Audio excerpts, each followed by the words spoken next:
Welcome to Brown Girl Guns podcast. Today we have a very special guest all the way from the UK. We have Cherry from the band Defenses. She Hello. was hello. Thank you so much for coming on the podcast. I really appreciate it.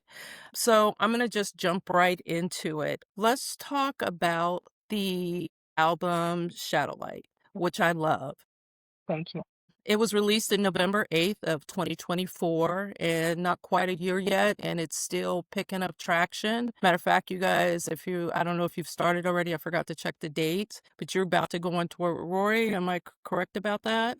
Yeah, So the, it's in November. We're going on tour, yeah, UK and Germany. Very excited. yeah, that's a big deal. But you guys on your own are, I know that the band, how long has the band been together? So it's officially been 11 years now. Okay.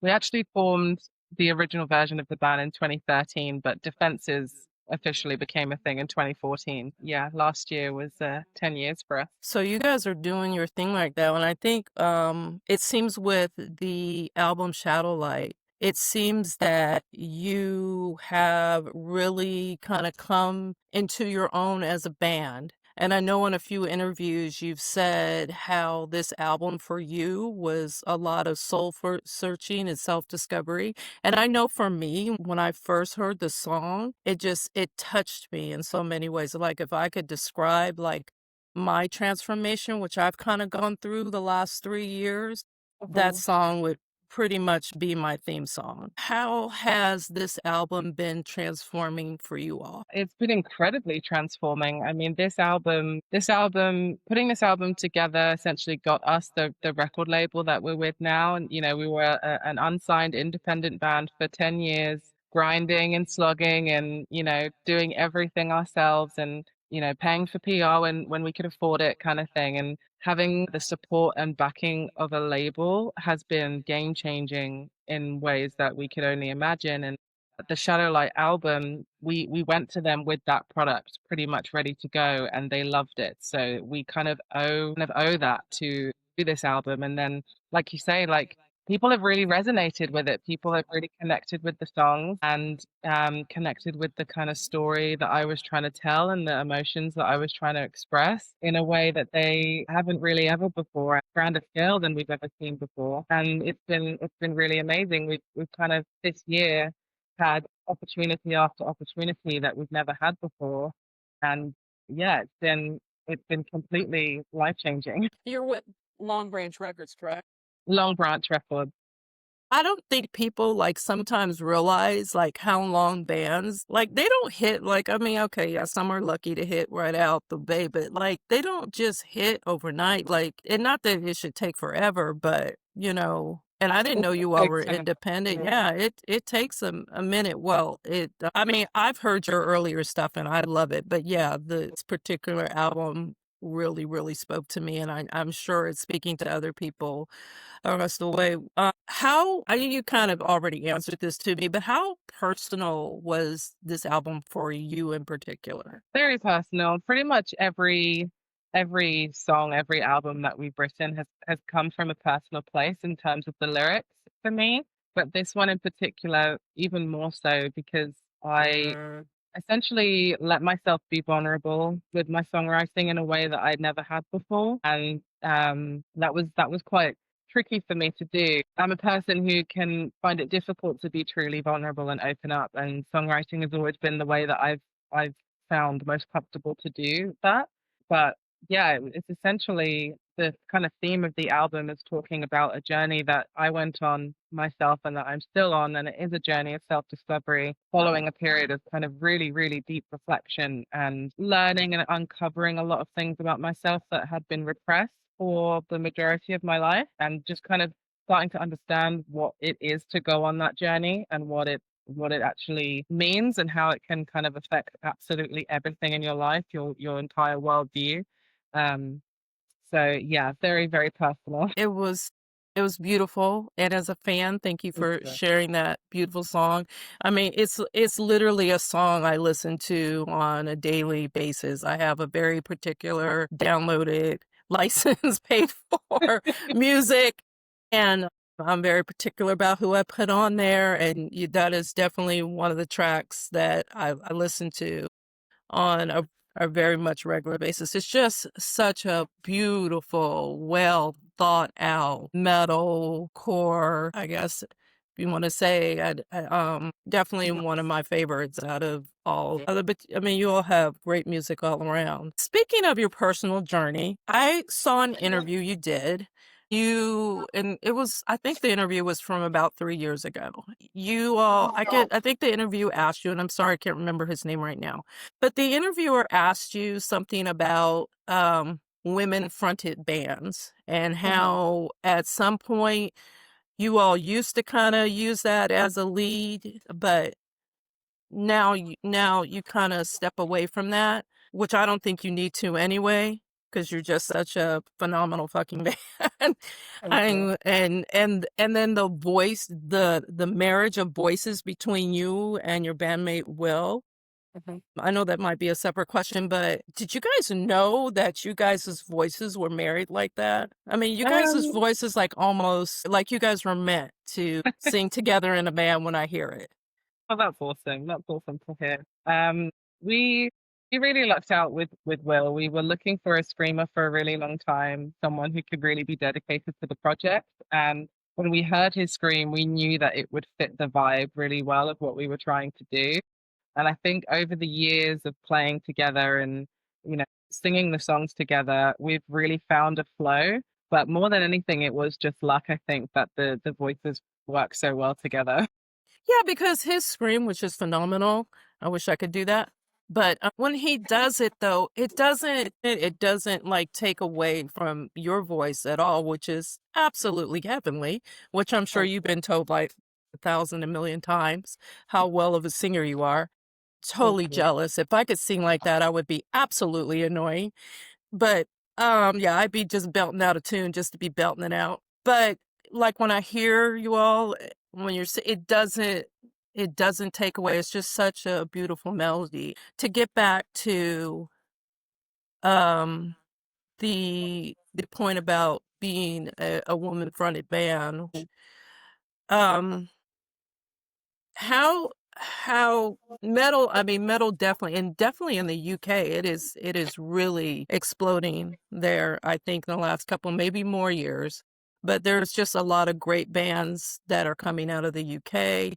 You got Yeah. the Nova Twins, you got yourselves, you got Alt Black. I don't know how to say this. I think I'm saying it wrong, but is it still the thing where you think that you don't maybe feel like bands is like yourself, like you think that you could be like a step higher if you were just an all male band? I don't think so, but I know that question does come up a lot.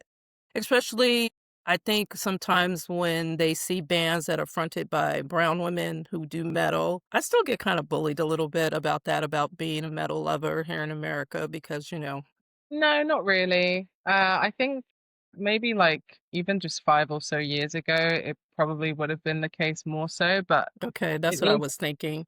over the last, yeah, like 5 or so years, there have just been so many Hmm. amazing bands coming up with female vocalists, and then yeah, even more, black alternative artists coming Yeah, out of the woodwork as well. And it does feel like the scene is changing a little bit now. yeah. And actually, you know, being in that kind of position or being in a band like that means that you have something a little extra to help you stand out. As long as you have the right material to go alongside it, then it can boost things for you rather than prohibit you a little bit. I think it's definitely going more in that way than it used to be. Well, as a person who is 57 years old, and I have always loved alternative music, metal music, it just warms my heart. I actually feel like maybe like a proud little auntie when I see you all doing what you're doing, and I'm like, I wish I would have had bands like this when I was younger to Thank you. celebrate and stuff. I mean, I love all kinds of music. I mean, clearly, look at the back of my wall. But I mean, I it does. it doesn't matter the color of your skin, but it's just about the representation that I love so much. It just I think you're inspiring so many young girls Mm, who I hope might wanna so. get into and might not think up until my adult life about a year ago, was even afraid to go to a metal concert. I didn't really go to my real first metal concert until a year ago, and it was the Oh, best wow. experience of my life. So, I think thank you for that and your representation and be brave enough, and it's just so wonderful to see, Thank you. honestly. I've had a couple of people say that to me that, we're the band that they wish that they had growing up. And, my Oh, response is always, well, thank you. And also same. Like, yeah, I was that little yeah, emo girl, the little outcast who, loved all of these bands and still love all of those bands, but never saw anyone like me in those yeah. bands. Yeah, Um, so but it yeah, as a supported them. fan in the crowd, yeah, it's kinda nice to see yeah, it's nice to see that. I mean, it just it's just nice to see that. It kind of validates, like, okay, I'm not weird or like, there's plenty of people that who look like me that and there's plenty of people who look like me who love this kind of music, who do this kind of music and been doing it forever. Yeah. One of the first punk bands came out of Detroit was Death, and we might not have gotten to really realize how brilliant they are until now, but, they were there, they were doing it, and that would have been something really cool to see when I was younger. Also, so we talked about that.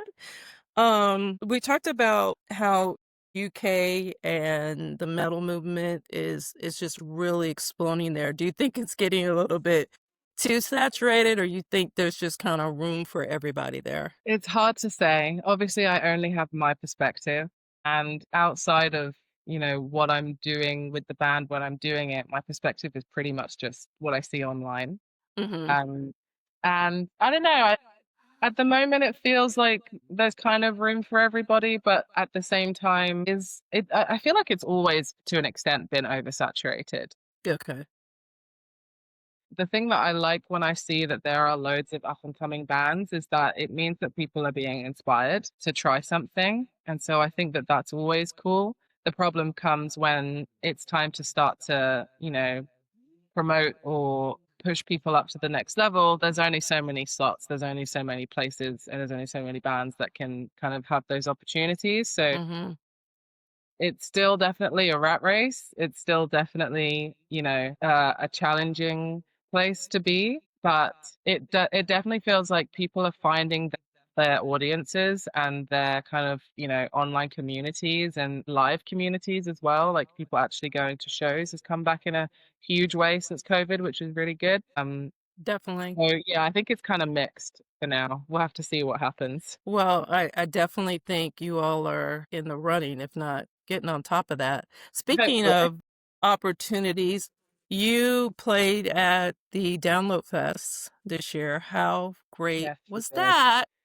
It was amazing. So yeah, we were playing on the RIP stage on Mhm. the Wednesday, which was the first full day of the festival for VIP ticket holders. And yeah, it was amazing. There were way more people there than we thought were going to be there, considering it was, still a couple days till like the main festival kicked off. But we had a huge crowd. Everyone seemed to really enjoy it and I enjoy us. saw I saw. We got to spend the rest of the weekend just going around seeing bands that we loved and having Mhm. people come up to us and be like, "You were amazing." So that was really cool. That is so great. I know I saw when you were doing I think it was on TikTok or something or Instagram, and you were about to go up the stage and you're like, "We're Yeah. about to play Download." I was like, "Oh my god, I'm gonna cry." And just I saw the crowd reacting to you. I was just so, so happy for you. So Thank now that you. you guys have gotten to this level, what or, just getting, I think there's so much more you all are going to do. I think there's going to be so much more amazing music coming from you, and your band. What do you think you guys want to do next? I know you guys have the tour coming up in November and December. Well, let's tell a little people about that since they might not know about that. What's your dates with Rory? And then second, let me get Go ahead. that. We actually have a couple of shows before the big tours. We've got a show in a couple of weeks, which is going to be in Cambridge. And I think it's our first time actually playing Cambridge. So we're quite excited for that. We've got a few fans that are definitely going to be coming for that. That's at the 6 Bar on the 23rd of August for anyone further up the Cambridge Way. And then on the 6th of September, we're headlining a festival called Cross Fest in Lincoln, which is in support of muscular dystrophy. So very, very Oh, happy to be supporting I love an that. important cause. And then, yeah, the tour with Rory kicks off in November. We're super excited because not only is it going to be the biggest UK tour we've ever done in terms Hmm. of dates, but it's also going to be playing the biggest venues that we've ever had a chance to play around the UK in some cities that we, love. And then also we'll be playing in some places we've never played before. So really, really excited for that. Ah, So the UK part of the tour is going to start in Sheffield on the 3rd of November at Foundry, and then Newcastle the next day, Northumbria Uni, that's on the 4th of November, Liverpool on the 6th of November, O2 Academy, Southampton on the 7th at O2 Guildhall, at Wolverhampton on the 9th at KK's Steel Mill, and then the 10th of November in Torquay at the Foundry. And then a couple of days later, we're going to be heading over to Germany. Oh yeah, I should have mentioned as well. So for the UK leg of the tour, Defences is going to be opening. So anyone that does want to come see us, make sure you get there early because we'll be the first band on. And then for the and main support for UK is Sky Daddy as well, and it's her first time coming over to the UK, so that's going to be really really fun. And for the DE leg of the tour, we're actually going to be main support, and we're so excited for that. And opening will be an artist called Amber Van Day, who we're really looking forward to meeting as well. And yeah, the Germany dates of the tour were starting in Cologne on the 13th of November and then heading to Hamburg on the 14th. And then we're taking a slight detour from the tour because Defences are playing Submit Fest in the Netherlands on the 15th of November. And okay. then we're I've going to actually heard of that. Submit And Fest. yeah, I Yeah, we're believe so. really, really excited. Okay. I'm not sure if we're headlining or we're quite high up the bill, if not headlining. So that's going to be a really really fun one. And then we jump back on for the last 2 dates of the tour with Rory for Frankfurt on the 16th of November and then Berlin on the 17th of November. So yeah, it's a big tour, and we're so excited. We're going to be playing some of our favorite cities and then some brand new cities in both the UK and Germany. So yeah, it's going to be really huge for us. Well, I think the fans will be looking forward to it. If I could jump on a plane, I'd go myself. So speaking of the touring, what's it going to take to get you here to the US? Well, that's a bit of a loaded question. Obviously, we would love to play America, and we've thought about it a lot over the years because of the type of music that we do. There's definitely an audience for us. Another thing that I loved and kind of aspired to be able to play one day when I was growing up was Warped Tour. And so, like when that came back, I was devastated when it Yeah, went away. right, and Obviously, it's everyone back. was. Yeah, I never went to it, but I was still devastated. And yeah, when I saw it came back, and I was like, oh my God, that's amazing. Like, imagine Defenses actually got to play Warped Tour one day. And I still have that dream, and I will continue to have that dream forever. We're going to speak that one into existence. And you know what? That It's would so be, crazy. When I saw the Warp Tour lineup, I was like, Defenses could play this. we could Yeah, you definitely would fit on the fit. Warped Tour lineup. But We yeah, have, I mean, going to America regardless is expensive. And yeah, so making it happen for the whole band it needs to be a miracle, I think, to make it happen, especially with the way things are right now. I think yeah. getting into America is also an issue. And so yeah, no plans, but 100% we'll keep putting that hope and that dream of playing Warped Tour one day into the universe. Okay, we're gonna speak that one into existence. But I do have a plan. I said one day I want to spend a summer in the UK and go to all the great musical festivals that they have there. There just seems Yeah. to be something different. And I go to a lot of concerts, and there just seems to be something just I don't know, maybe it's because I'm watching it on TV. I don't know. It could be totally different when I get there. But I said one day I'm gonna go to UK and try to go to a couple of festivals during the summer just to experience it. Because I don't Yeah, know. it It is. just It is an seems so experience. cool. Yeah. So It's with something that quite all magical being of the community. yeah, yeah. With that all said, when do you guys gonna have time to work on new music? We're always working on new On music. We've been music. working on new music this year, hoping to hopefully put something out in time for the Rory tour if we can. But we'll definitely be working on what's going to come next year. I think, yeah, to go back to your question, we've got the Rory tour in November. We've actually also got headline shows in December, which I'll just mention quickly for anyone that Yeah. wants to come to those in the UK. That's going to be, it's 4 dates, the 4th of December, 5th, 6th, and 8th, starting in Bristol at Rough Trade, and then downstairs at the Dome in London, Bodega in Nottingham, and then the Deaf Institute in Manchester at the start of December. And yeah, our hope for 2026 is to play more shows, get more tours, hopefully jump on some of those UK festivals in the summer. And yeah, release new music. Where do you think your last question, and I'll let you go. Where do you think some of your early influences came from music? Like well, maybe two questions, and then I'll let you go. Where do you think Sure. some of your early influences came from music? Who'd you listen to? So it depends on how early we're talking. If we're talking like the start of me discovering how much I love rock and metal and emo and how important that was to my life and who I am, then Hmm. that's going to be around my early teens, and it's going to be My Chemical Romance, The Mm, Used. They were The Used. My favorite song in the entire world is by The Used. It's Blue and Yellow by The Used. I love that band so much. But My Chemical Romance, they were the one. I think they were like a lot of people's one, you know? okay, Paramore was the other huge one for me. I love Paramore. I've loved them since their very first album. me too. Hayley Williams is a powerhouse vocalist, such a performer. When it comes to vocals and performing on stage, she was always my biggest influence for sure.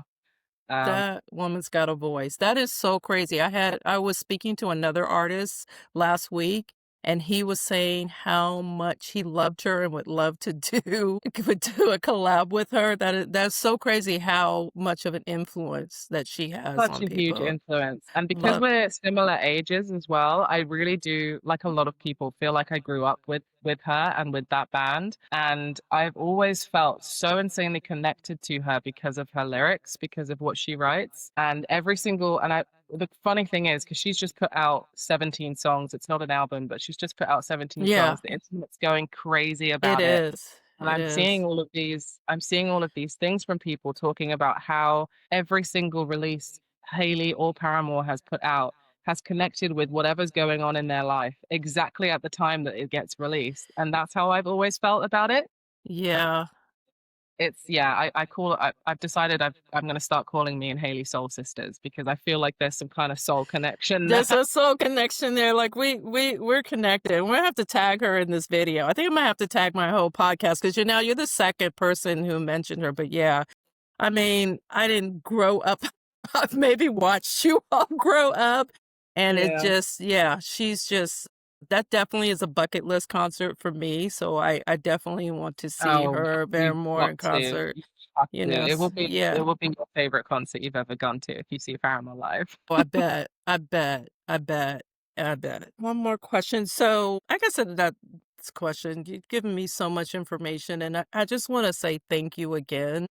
I Okay. just had this little bitty idea to do a podcast where I really wanted to focus on not just women, but not just brown people, but all artists who would love to come and have me bug them for about 30 minutes. But I really wanted to bring a platform for artists of color. And you doing this to me, it just means the world. It's something like I'm never gonna forget. And I so appreciate it. And I appreciate you taking this little bit of time because I know it's time you could be getting sleep or getting ready to go tour or go do something or just work or just getting some rest or spending time with your family. So I'm always going to say that to every artist that I'm lucky enough to talk to, that I really appreciate you taking your time to do this for me. And it's Cool. just, you're making my dreams come true. And I wish Defenses all the best of luck. I Thank don't you. see you all going anywhere but up. You're an amazing band and Fingers crossed. you guys are gonna be taking over the world soon. And I don't say that lightly. I think you Fingers all are crossed. amazing. I think you're so Thank you. amazing. Well, yeah, hopefully one day you'll be seeing us at Warped Tour. Uh, I'll be there front and center. I promise you. I will be. You just email me to let me know ahead of time. I promise I won't say anything, and I will be there front and center. Nice. Thank you. Thank you so Yeah. much for having me. Thank you for being on. Tell your band members I said hello, and I wish you all the best of luck. And I'll be watching. Awesome. Thank you so much. Bye bye. Bye bye.